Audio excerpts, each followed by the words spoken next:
Hey guys, now here's the picture of the JDM Sienta interior. And now here's a picture of our ASEAN Sienta interior.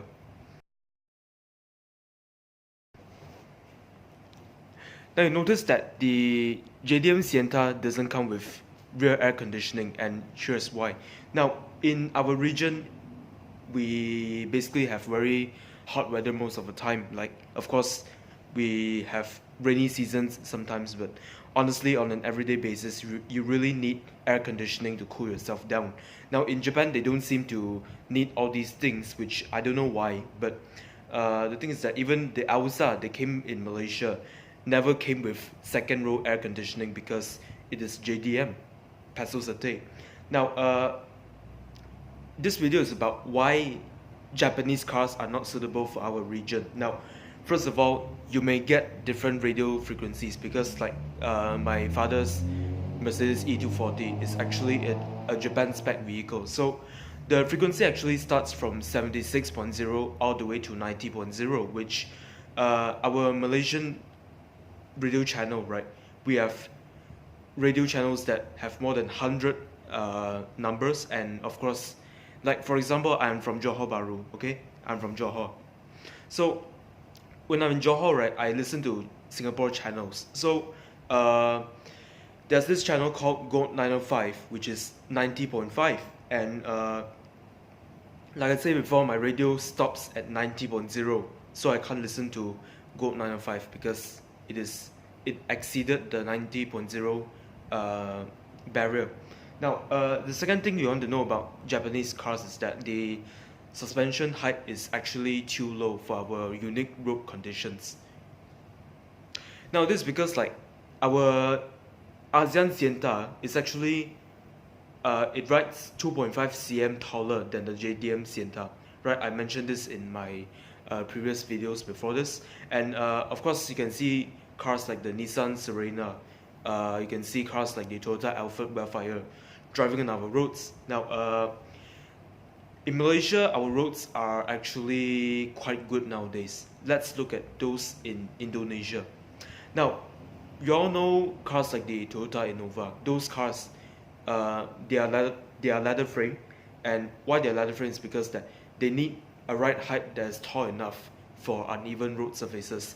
Not off-roading, okay? Off-roading you can get a Fortuner or a Hilux, but the thing is that for normal roads, for normal uneven roads, you do need something like an Innova for everyday use. Because let's take an example to look at this. Now, imagine you put 7 people in a Toyota. Okay, let's say we put 7 people in a Nissan Serena, right? And if let's say everybody in the car is about 70 kg, okay, you basically have 490 kg in a 1.6 or 1.7 ton MPV. And imagine that car being sunken down after you put so many people in the car, and you have to drive through roads that are not smooth in our region. When you have so many people in the car is sinking down. There's the risk of scratching the undercarriage of the vehicle, which in our region, okay, it is better to get something that rides a little bit taller than Japanese domestic vehicles. Now another thing is that Japanese cars, okay, those Japanese cars that you import from Japan, not saying those that are being locally assembled in Malaysia. Now if you buy a car that is parallel imported from Japan, there may be a risk, okay, that the car is not able to take our local weather, because you see like the Geely Boyue, before they converted the car to become the X70, what they do is that they actually did some mechanical conversion, okay, to actually make it to be able to tahan our Malaysian weather, because I do not specifically know which parts have been localized, okay, but the thing is that if you drive the exact Chinese version in Malaysia, I may say that it is not able to take, maybe it is not able to tahan our road condition, it is not able to tahan our weather, and it is also not able to tahan our driving style. Because you can see that Malaysians, right, we drive extremely fast. And any car that comes to Malaysia, right, they stiffen up the suspension, they do whatever shit they want in order to make it more suitable for our region. Okay, like the Perodua Arus, they say theoretically that it is stiffer than the Toyota Rush in Indonesia because we drive faster. My V rides stiff because we drive very fast, and of course they have to do all these kind of things to suit our local region. So if you plan to buy a parallel imported car from all those Wismas, I call them Wismas anyway, those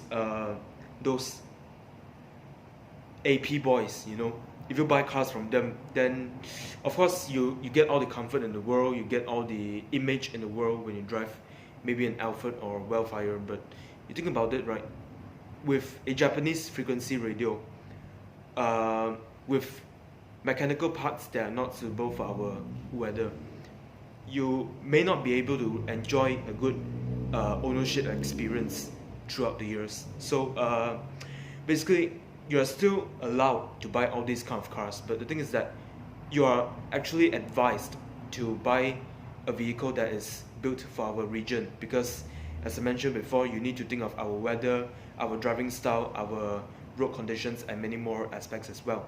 So thank you guys for watching. Subscribe, click the bell. Bye for now.